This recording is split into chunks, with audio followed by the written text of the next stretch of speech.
salaamaaleykum mbokki téléspectateur u DMTV Def Art Media TV tey nag ñu ñëw fi nga xamante ni mooy 4e secteur ñëw fii ci Gàddaga nekk ay ndaw nangoo liggéey am jom daanaka ñu nekk benn ñu njëkk ubbi li nga xamante ni mooy Marmite du Cœur fii ci kanam tuuti incha allah ak DMTV la chaîne leader et la chaîne polyvalente ñu wan leen lépp li nga xamante ni moo fi jot a xew incha allah. Ramadan ya habib Ramadan Ramadan laytaka دوما قريب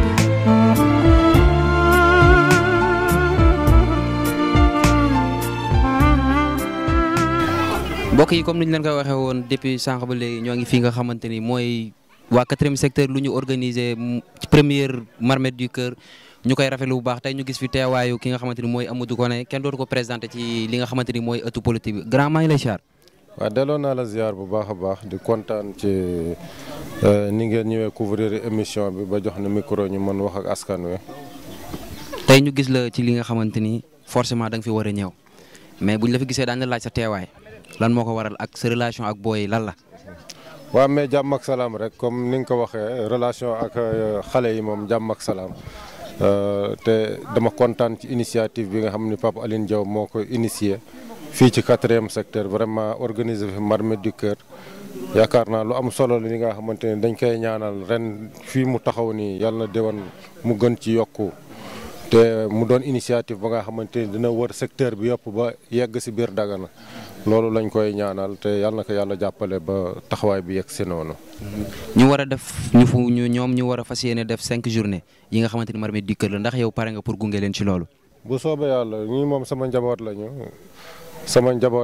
njabootu Dagana yooyu jeunesse su Dagana yëpp sama njaboot lañu rawatina ak secteur ba nga xamante ne si la yeewoo muy 4e secteur kooku moom incha allah lépp luy sama kéemtalaay kattan dinaa ko ci def pour jàppale leen gunge leen ci bés yooyu tamit. ñoom it ñu am ay mbëbët yi nga xamante ni yu leer la bëgg nañ ñu leen jàppale loolu bu ñu am fi li nga xamante ni mooy wàllum liggéey yow ngay yëngatu ci li nga xamante ni mooy politique ndax pare nga pour yeggee loolu ci ki nga xamante ni mooy sa leader Oumar Sarr. waaw loolu moom mën nañ ci am xel bu doy ak yaqin ndax loolu sant yàlla la rek ndax yaakaar naa loolu waxtaan nañ seeg monsieur le ministre ba vraiment taxaw na ci loolu pour jàppale la jeunesse de Dagana ci emploi ci formation ci financement yooyu yëpp mi ngi ñëw incha allah te yaakaar naa yàggatul dara bu soobee yàlla da ngeen ci teg seen bët. grand ñu ngi lay jaajëfal. tey ñooñu nuyu ñëpp quoi vraiment di kontaan ci wuy bi ngeen wuyu si tey quoi en fait fii si 4e secteur man nag maa ngi tuddee Aline Diaw je suis le président de cette mouvement mooy mouvement ànd taxaw 4e secteur bi nga xamante ni mën naa ne idée bi mi ngi juddu bu ñuy def suñu première ñun ñoom bugguma ñoom Ousseynou suñu chef de quartier vraiment jeunesse bi yëpp ñoo toog gis ni suñu 4e secteur doxul ci côté bu nekk surtout nag ci quota yi di génn Dagana te ñun duñ si mën jot à chaque fois duñuy gis ni vraiment séddale suy am 4e secteur surtout zone bi nii du ngeen di fàtte après ñu ne pourquoi pas ñu taxawal vraiment benn mouvement boo xamante ni du ñuy œuvrer dans tous les sens en fait politique sociale culturelle tout li ñu tax a jóg mooy suñu avancement secteur mooy suñuy jeunes yi nekk 4e secteur am xëy te on a compris que pour ñu am statut boobu noonu foog ñu am des leaders ñi nga xamante ni vraiment ils vont porter en tout cas la voix de ce secteur. Après, sur ce, on a discuté en tout cas entre nous. Nous ne pourquoi pas en tout cas nous avons un bureau provisoire. Sur ce, après, vraiment, Kounek, j'aurai son point de vue. Nous avons un bureau. Il y a le président du mouvement Taxawu 4e secteur. Je suis vraiment Ousseynou, nous sommes chef de quartier. Boy yep taxaw si Mbaye Diba, ñom Abdou Diba, ñep vraiment taxaw pour xex nak xex bobu du xex pour xex Oumar Sarr ou bien xex Makhtar Cissé ou bien xex diw non. Nos portes sont grandement ouvertes pour vraiment tous les partis politiques mais li ñu bëgg dafa yomb mooy nga ñëw jàppale ñu ànd ak yow mais duñ topp di yuuxu on a dépassé ce stade en fait te topp ginnaaw nit di yuuxu te vraiment ñun duñ si am dara politique boobu on a dépassé ça maintenant 4e secteur ce sont des jeunes engagés des jeunes leaders yu jiite ay universités fu nekk ñoo ngi fa di jiite pourquoi pas duñ ñëw taxaw ñu ni pourquoi pas ñu am benn représentativité au sein de notre quartier moo tax vraiment tey ñu taxawal journée bu mel nii Marmite du Cœur boo xamante ni vraiment suñuy camarades étudiants ak ñi nga xamante ni ñoo ngi si quartier bi vraiment boo yëpp ñoo si xalaat ku nekk joxe son participation pour cet événement. et gis ngeen tey macha allah ñëpp génn jeunesse bi yëpp génn wuy suñu pour ñu taxawal lu mel nii gis ngeen tey vraiment jël na ndogu yóbbu ko si jàkk ji yóbbu ko beneen jàkk ji nekk à côté joxe quelques kër vraiment ñu ñëpp ñu toog ñu ndogu en symbiose en harmonie parce que c'est nous dans nous quatrième secteur suñu quatrième secteur la. li ñu bëgg nag message bu ñu lancé à la jeunesse daganoise mooy ñu xam ne actuellement nii ñoom kese noo yor développement askan jeunesse bépp duñu war a jóg manko xam ni développement bi ñoom la du nekk di tagal kenn seen waxo mais ñoom ñu gëm seen bopp di cotiser seen bopp pourquoi pas le modèle du mouridisme en fait ku nekk di participer pour le développement de son quartier et pourtant c'est possible mais ngëm-ngëm d'abord gëm sa bopp doo tiit kenn doo topp si ginnaaw kenn di yuuxu doo may tous politiciens da ngay utiliser pour ses intérêts crypto personnels et ñun on fonctionne pas ainsi ñun li ñu gëm mooy gëm sa bopp am ay leader boo yu ñu am confiance seen ginnaaw ñu mën dox ak suñu secteur donc vraiment moo nekkoon tey sunu vraiment sunu yëngatu tey et di wax ni Marmite du Cœur bu ñu démarré première édition ren dañ démarré sunu quatrième secteur fii nii premier quartier bi après la semaine suivante dañuy dem Gadaga beneen vendredi incha allah dañu prévoir pour ñu dem école 7 n'est-ce pas mooy si hôpital bi district sanitaire bi beneen bi ñu dem école 9 après ñu dem zone Almadi jamono ASC jamono ñu tëjee ko ASC Manko parce que secteur bi ñoo ñoo ko ëmb même Almadi si nga bokk mais duñ koy boog ak moom ak Manko moom kii nu mu tuddee jamono pour vraiment mu nekk benn activité boo xamante ni secteur yëpp gis seen bopp si quatrième secteur aussi tamit ñuy wax yeneen secteur jeunesse yi nekk yeneen secteur pourquoi pas ñoom ñu initier lu mel nii en fait cotiser seen biir bu ñu xaar benn politicien taxaw ak ay Marmite du Cœur dara na dox man ba ma jógee université ñëw dama tiit doo gis nit si mbedd yi doo gis benn nit et pourquoi pas ñu commencer les activités am na activité mënoon dafay activité pédagogique sociale ñu jënd ay poubelle def ko si mbuddu kër yi pour développer suñu gox nit ki soo demee di développer beneen gox te bàyyi sa gox ça n'a pas de sens nañ gëm suñu bopp bon il y a un savant qui disait que chaque génération a une mission à accomplir sur terre et chaque génération doit encore vivre mieux que la précédente mooy ñun suñu taxawaay tey sama papa nu mu doon dundee démb man su ma ñëwee dama koy changer moom laa gëm man moom la mouvement bi gëm te du ñuy dox si côté boobu wasalaam. waaw asalaamaaleykum ñu ngi nuyu ku nekk si turam ak santam ñi fi teew commencé si jeunesse bi fi nekk après sunu grand yi fi jaar donc di leen ziare yéen tamit xam naa yombut ci bëccëgu koor wala ak ngoonu koor nga bàyyi sa activité ñëw fii pour couvrir benn événement donc yéen tamit ñu ngi leen di masaw di leen ñaanal jàmm di ñaan li ngeen di dox nii yàlla defal leen sutura defal leen ci xéwal ba ngeen weesu fi ngeen toll. bon bu ma weesoo loolu man maay Ousseynou Fall je suis le porte-parole de ce mouvement muy mouvement ànd taxaw quatrième secteur di préciser ni ay jeunes rek ñoo ko wër jeunes yoo xam peut-être ils sont très ambitieux bi mu commencé nag yàggut daanaka amagul 1 an mais teewul def nañ fi ay journée yoo xam yoo am solo commencé que par benn journée reboisement bu ñu def temps tey Marmite du Cœur mu nekk deuxième édition bu ñu mën a def mais nekk première édition si Marmite du Cœur ñu jóge foofu bëgg nañ fay taxawal beneen programme boo xamante ni mooy fexe jàppale xale yi nga xamante ni amuñu kayit de ce fait audience foraine bi am si Dagana ñu kii ko donc pour rek mën a récapituler ni maanaam dañuy dox si domaine yu bëri commencé que domaine social pédagogique yenn entretien si environnement ak yooyu noonu donc pour dire maintenant nag dëgg la mouvement bépp bu taxaw dina am lu tax mu taxaw bu ñu weesoo programme dafa am loo xam ne peut-être moo gën a yee suñu conscience mooy lan dañoo nekk si quatrième secteur fii jàngee fii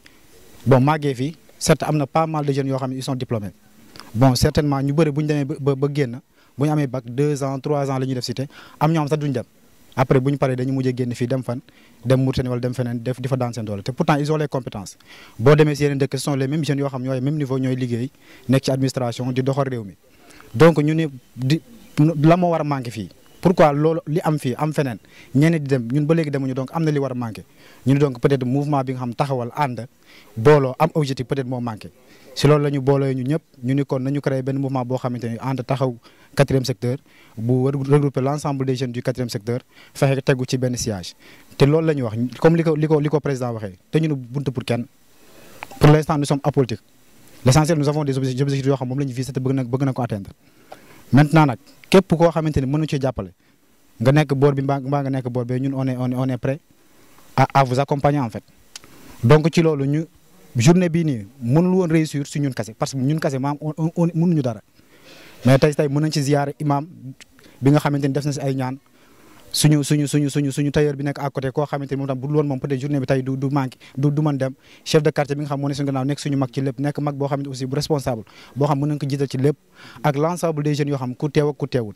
jàpp na nag soxla yi des fois dina jàpp ñoo xam duñu mën teew mais jàpp na ni fii bu mbir mi doxee ñëpp ñu ngi ci biir donc di tëj rek di leen ziyaare di leen ñaanal jàmm di franchement di rafetlu seen initiative bi mooy fexe taxawal loo xam parce que lii dafa bokk man dama jàpp dama si gis sama bopp. yeneen da ngay gis yeneen dëkk yoo xam da ngay programme yoo xam yeneen yi ay jeunes dëkk ñoo koy couvrir donc pourquoi pas da nga dem ba tollu niveau boo xam dina am benn média boo xamante ni tey lu fi am da koy couvrir dem ba niveau national international donc loolu peut-être yéen li ngeen def premier pas en avant la te franchement parlant ñu ngeen ci encouragé di leen ci ñaanal du ñu fàtte nag Mbaye suñu vice président fii la nekkoon mais par la suite dafa am ay kii moo tax tey mu kii mais franchement parlant on est très content et nous espérons que lii aussi ci kanam la jëm am temps kanam lépp li nga xamante ni ñu ngi ko ci mbébét yàlla def ko si jàmm ak salaam j'espère que yonte bi ñu ngi jégalu ci guddal. maa ngi leen di nuyu yëpp ku nekk si turam ak santam di leen ziar bu baax a baax di ziar ñëpp di ziar ñi fi nekk ak ñu fi nekkul ñi wax dëgg yàlla tey moom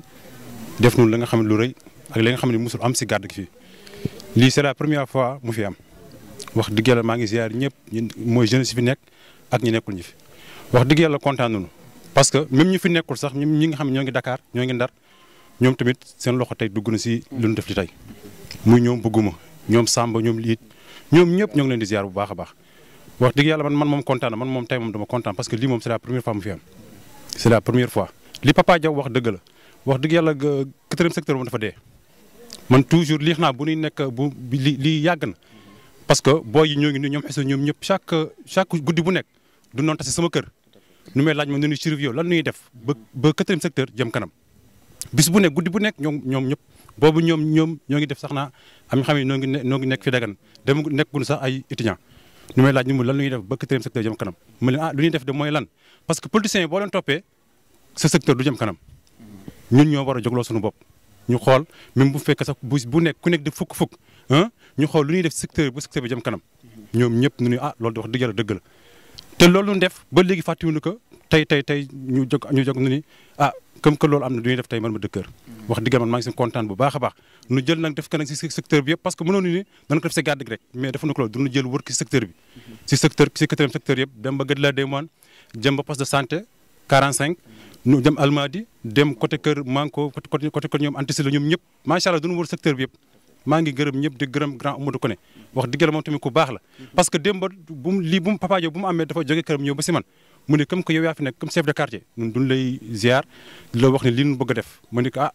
moom Papa Diaw si boppam mu ni ma duñu bëgg a waxtaan ak Amadou Koné ma ne ko def nga lu rafet parce que Amadou Koné tey moom mooy suñu grand moom ak Mbarak Fall ñu ngi koy nuyu bu baax a baax parce que démb moom tamit buñ ko wooxee moom tamit daf nu yónnee message mu ne mi ngi jumaa ja mais su ma paree naa leen woo te bu ma paree woo nun mu waxtaan ak ñun Papa Diaw ba si moom waxtaan ak moom grand Mbarak ñoo ngi lay ziar tamit jërëjëf nga jóge ba sa kër encore ñëw fii tey nekk ak ñun mun nga ndogoo sa kër mais da nga ñëw tey ndogoo ak ñun nga wax si ak sa xalaat bu rafet macha allah ñoo ngi leen di ziar yéen ñëpp di jaajëfal ñëpp di ñaan yàlla liy continuer parce que ay ati at ci barke